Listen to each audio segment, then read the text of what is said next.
porque podemos estar aquí y reunirnos. Gracias te damos porque estamos en esta clase y podemos aprender de tu palabra, Señor, y de esta manera buscarte cada día más. Muchas gracias por todos los jóvenes que estamos aquí, los que aún faltan, Señor. Permite que este video lo pueda escuchar alguien que necesite de tu palabra.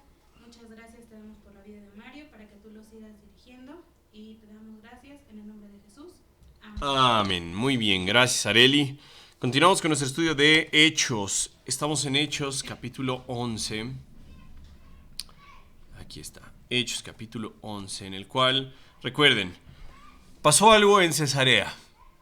Dios le manda un ángel a un centurión, y ese centurión, Cornelio, pues manda a traer a Pedro desde Jope. Pedro se encontraba aquí, le predica el evangelio al centurión y a su familia, y de ahí pues obviamente tiene que regresar a Jerusalén, como ya lo sabemos. Pero los chismes, saben ustedes que corren más rápido que la luz siquiera.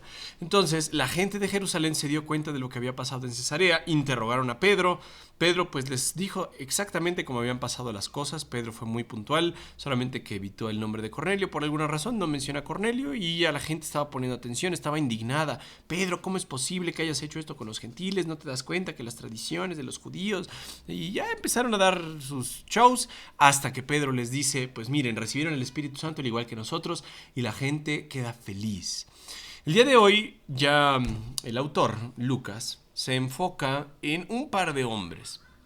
Ya el primero que se mencionó en el capítulo 4 o 5, no me acuerdo bien, pero creo que es el 4, cuando Bernabé dona una propiedad que tiene, la gente le dice a él, ¿sabes qué, José? No te vamos a decir José, te vamos a decir Bernabé. Ese nombre nos gusta más porque eres una persona con un corazonzote brutalmente grande. Significa hijo de consolación, entonces la gente lo ubicaba ahí por hijo de consolación. Y esta imagen me gustó porque algunas personas han dicho que Bernabé es el del corazón más grande del Nuevo Testamento, que Pablo era la mente más grande del Nuevo Testamento. Entonces ahí tenemos un encontronazo, una unión entre el corazón y el cerebro de la iglesia, vamos a decirlo así, de los gentiles.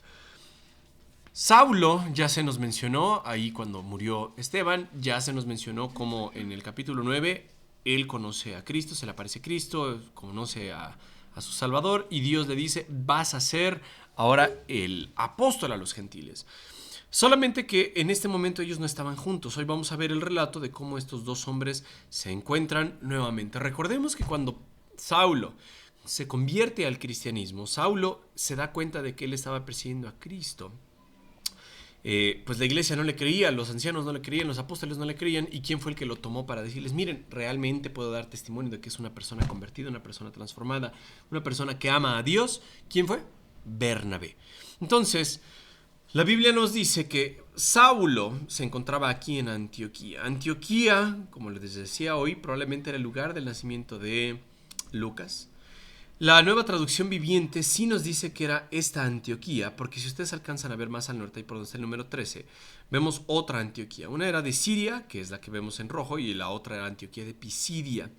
La realidad es que creo que los escritos y los eruditos y la gente que sabe de la Biblia se dan cuenta de que el relato se desarrolla en la Antioquía que aparece en rojo.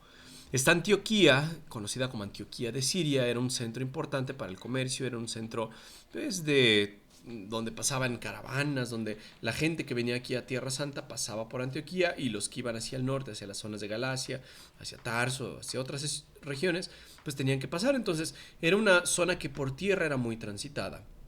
Recordemos que la iglesia de Jerusalén se acababa de reunir y tenían a Pedro, pues ahí recién interrogado, pero que no eran los únicos lugares que se menciona en la Biblia que tenían creyentes. Recuerden que ya en el capítulo 8 de Hechos se menciona que el evangelio fue a Samaria, ya empezó a predicarse aquí en Jope, en las regiones adyacentes, por los milagros que hizo Pedro, y entonces el evangelio se empieza a propagar. Se cree que en Antioquía estaba Pablo, quizá unos 8 años ya para el tiempo en el que se escribe este relato. Entonces ha pasado un buen desde la última vez que se vieron Bernabé y Pablo. Nos dice la Biblia aquí en el capítulo 11, versículo 19, mientras tanto, los creyentes que fueron dispersados durante la persecución que hubo después de la muerte de Esteban, viajaron tan lejos como Fenicia, Chipre y Antioquía de Siria. La Nueva Traducción Viviente sí nos pone Antioquía de Siria, pero yo busqué otras versiones y simplemente dicen Antioquía. Entonces nos vamos a ir con esto que aparece aquí en el mapa, Antioquía de Siria.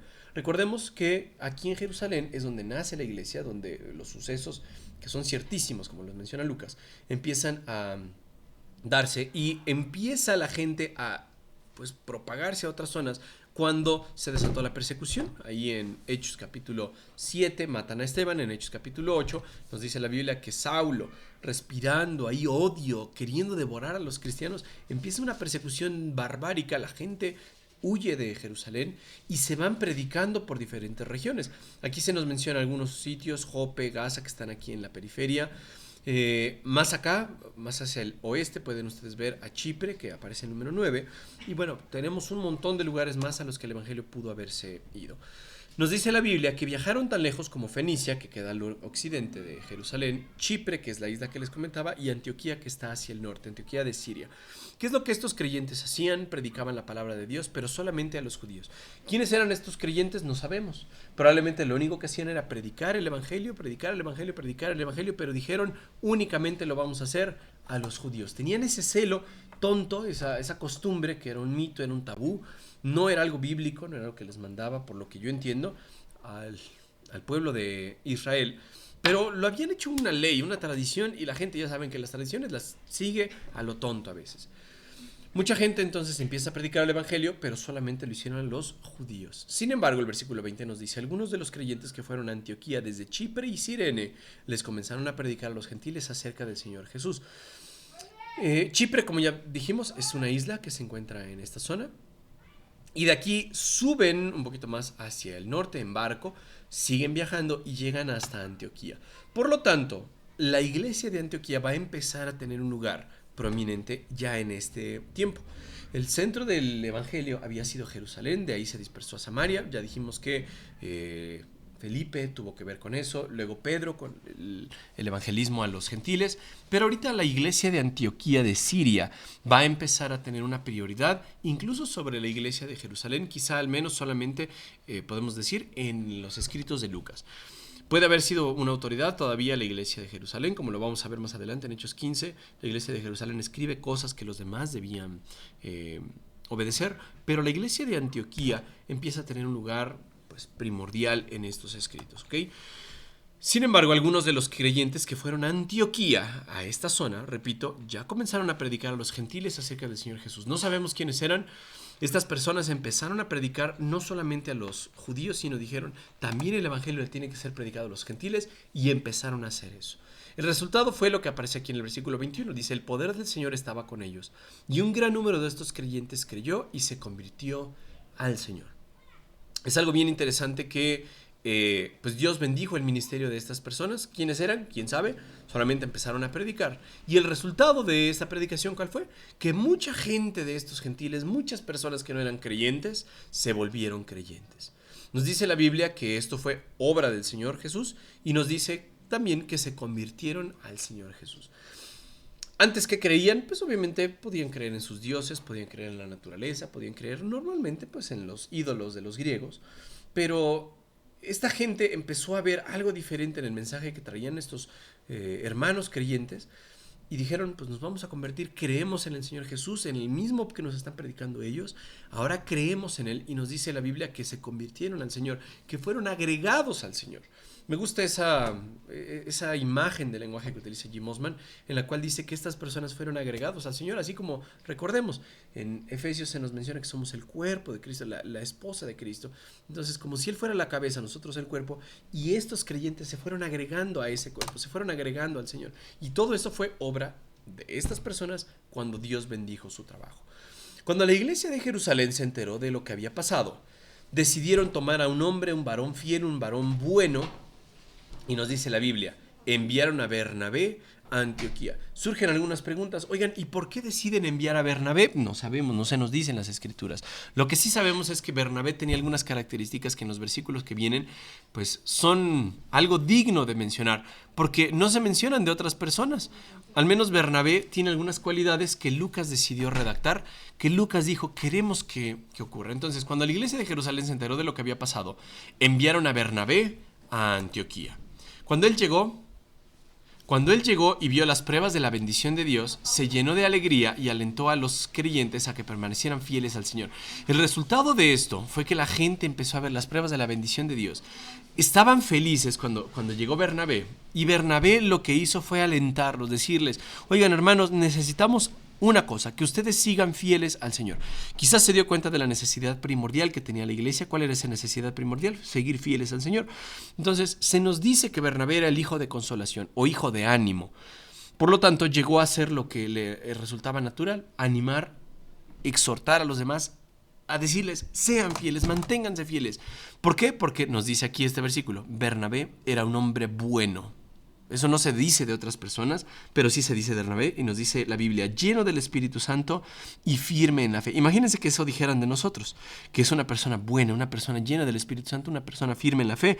Esas eran las características de Bernabé. Y nos dice la Biblia, y el resultado es lo mismo, que mucha gente fue agregada al Señor. Mucha gente se convirtió al Señor por el ministerio de estas personas que no se nos menciona y por el ministerio de Bernabé. Sin embargo, Bernabé se dio cuenta de lo que estaba pasando ahí en Antioquía. Mucha gente necesitaba enseñanza, mucha gente necesitaba continuar fiel al Señor, y él necesitaba ayuda. Nos dice el versículo 25, después Bernabé siguió hasta Tarso para buscar a Saulo. Ya vieron ustedes que si nos vamos un poquito más al norte, está Antioquía de Siria aquí, y un poquito más hacia el norte y hacia el occidente está la ciudad de Tarso. Tarso está ahí, y de ahí van a traer a Pablo. Perdón, yo hace ratito dije que Pablo estaba en Antioquía. No, Pablo estaba en Tarso. Entonces Pablo regresó a su ciudad natal, estuvo ahí un tiempo, como unos 8 años, por lo que mencionan algunos comentaristas, y nos dice la Biblia que cuando se fue a buscar a Saulo, lo hizo con gran diligencia. Le costó trabajo encontrar a Saulo. Cuando lo encontró, lo llevó de regreso a Antioquía. Le dijo: Saulo, necesito que me ayudes. ¿Por qué no se jaló a otro apóstol? ¿Por qué no se jaló a Pedro? ¿Por qué no se jaló a Pablo? ¿Por qué no se jaló a Felipe? No sabemos, no se nos dice en las escrituras, pero lo que sí es que Bernabé vio una necesidad, vio a alguien que podía trabajar según esa necesidad, y dijo: me voy a llevar a Saulo. Entonces se trae a Saulo, y los dos se quedaron allí en la iglesia durante todo un año. Lo que hicieron ellos no fue un ministerio así como de solidaridad, no fue un ministerio de vamos a ir a la comunidad y vamos a hacer buenas obras, barrer, trapear. No, lo que ellos hicieron se nos dice aquí: querían que la iglesia creciera, querían que la iglesia se mantuviera fiel. ¿Qué es lo que hizo? Enseñando a grandes multitudes, es como lo lograron. Entonces llega Pablo, llega Bernabé a Antioquía, se unen a los creyentes que están ahí y enseñan ahí a la iglesia durante todo un año, enseñando unas grandes multitudes, y el resultado fue que la gente se empezó a dar cuenta de: estos hombres, estas personas, estas mujeres tienen algo diferente. Por lo tanto, se nos dice aquí en la Biblia, le pusieron unos paréntesis, fue en Antioquía donde por primera vez a los creyentes los llamaron cristianos, es decir, seguidores de Cristo. Para Lucas fue algo relevante, por eso lo pone ahí. Y Lucas se da cuenta de la importancia que va a tener esta ciudad, o de tener también este nombre a lo largo de los años, y es un título que todavía seguimos utilizando, ¿no? Versículo 27 dice: durante aquellos días, durante el tiempo en el que Bernabé y Pablo estaban en Antioquía, unos profetas viajaron desde Jerusalén a Antioquía. Es decir, unos profetas van desde la ciudad donde estaba la iglesia, vamos a decir la iglesia madre de Jerusalén, suben aquí hacia Antioquía y dan una profecía. ¿Por qué una profecía? Porque recuerden, que no tenían todavía el Nuevo Testamento terminado. Entonces había profetas, como ya lo hemos visto en Corintios. Nos dice la Biblia: unos profetas viajaron de Jerusalén a Antioquía, y uno de ellos, llamado Ágabo, no sabemos más de él. La tradición cuenta que Ágabo era uno de los 70 hombres que mandó Jesús a hacer milagros y a predicar. Entonces es todo lo que la tradición dice de Ágabo.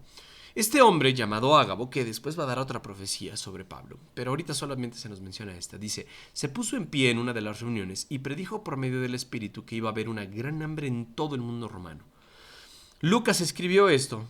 Claudio estaba como regente cuando ocurrió el hambre, y dice: esto se cumplió durante el reinado de Claudio, más o menos en el año 65, 67 quizá fue cuando se cumplió esta hambruna, porque pues empezaron a tener problemas con las cosechas y mucha gente pues ya no tuvo chance de que se tuviera comida, y por lo tanto hubo mucha hambre. Así que los creyentes se dieron cuenta de una necesidad. Dice: así que los creyentes de Antioquía decidieron enviar una ayuda a los hermanos de Judea, y cada uno dio lo que podía. Nuevamente, algunos comentaristas dicen que pues esto es el patrón del Nuevo Testamento. Es dar lo que puedas, lo que esté en tu corazón, lo que tú quieras. Dar conforme a tus posibilidades. No es una regla que tengas que dar tanta cantidad, sino que lo que tú puedas dar, lo das. Entonces, la iglesia de Antioquía hizo eso. Se dio cuenta de que iba a haber un hambre. No pensaron en ellos mismos. Quizá dijeron, híjole, nuestros hermanos de Jerusalén van a tener necesidad, nuestros hermanos de Judea van a tener necesidad, por lo tanto vamos a hacer una cooperación y vamos a enviársela a los hermanos que están ahí en Jerusalén. Así lo hicieron. Y nos dice la Biblia, confiaron sus ofrendas a Bernabé y a Saulo para que las llevaran a los ancianos de la iglesia de Jerusalén. Noten cómo la iglesia de Antioquía confía plenamente en Saulo, confía plenamente en Bernabé, tanto así que todo su dinero que recolectaron dijeron, lo vamos a mandar para Jerusalén, queremos que estos dos hombres lo administren, creemos que estos dos hombres lo van a llevar, que no se lo van a gastar, que no van a hacer mal uso de ese dinero y por lo tanto que se lo lleven a la iglesia de Jerusalén. Noten entonces estas dos cosas. Una, que tenemos un par de personajazos aquí en la iglesia de Antioquía. La iglesia de Antioquía, podrían ustedes imaginarse todo el beneficio que tuvo de contar con estos dos maestros. Estos dos maestros se quedaron ahí un año dando clases, enseñando. Aquí esta imagen que saqué de los testigos de Jehová muestra cómo Pablo y Bernabé, porque así le puse Pablo y Bernabé en Antioquía, me salió esta imagen, entonces creo que se refiere a ellos. Se quedaron un año enseñando, algunos estaban confundidos, algunos no entendían y ellos se encargaron de resolver esas dudas, de enseñar a la iglesia. ¿Y cuál fue el resultado? Que ellos se engrandecieron, que Dios traía más y más gente como resultado a esta iglesia. Estos cristianos, estos creyentes que fueron llamados cristianos por primera vez ahí en Antioquía, se mantuvieron fieles por lo que decía Bernabé, por lo que enseñaba Pablo, y Dios, como resultado, hacía que esta iglesia creciera. Muchas veces se proponen programas. Oigan, vamos a hacer este programa, vamos a hacer el otro programa para que la iglesia crezca. El modelo que vemos al menos aquí en este pasaje es que si quieren que la iglesia crezca, ¿cuál es? Enseñen la palabra de Dios a la iglesia. Punto. Las grandes multitudes creen en la palabra de Dios, las grandes multitudes se dan cuenta de su necesidad espiritual y por lo tanto se iban agregando más a esta iglesia de Antioquía. Y la segunda cosa que es digna de notar es cómo esta iglesia, siendo relativamente joven, pues puso sus necesidades como algo secundario a las necesidades de la iglesia de Jerusalén. La iglesia de Jerusalén iba a pasar necesidad, como ya lo vimos, iba a haber una gran hambruna y por lo tanto ellos decidieron, ¿saben qué? Nos vamos a cooperar dinero y se lo vamos a mandar con estos dos hombres para que vayan a Jerusalén y se le entreguen ahí directamente a los ancianos. Esta iglesia, repito, después va a mandar a unos misioneros, después va a ser importante en el esparcimiento del mensaje de la iglesia, pero lo vamos a ver más adelante. Keila Vázquez, ¿nos despides en oración? Dios, gracias por la vida que nos das a cada uno de nosotros. Gracias, Dios mío, por el tiempo, el clima que nos das. Bendice, Señor, la enseñanza de esta tarde, Señor, y que sea de bendición a todos nosotros y podamos obedecerte, Señor, esta iglesia de igual admirar. Gracias por todo, Dios. Llévanos bien a casa. Amén. Amén.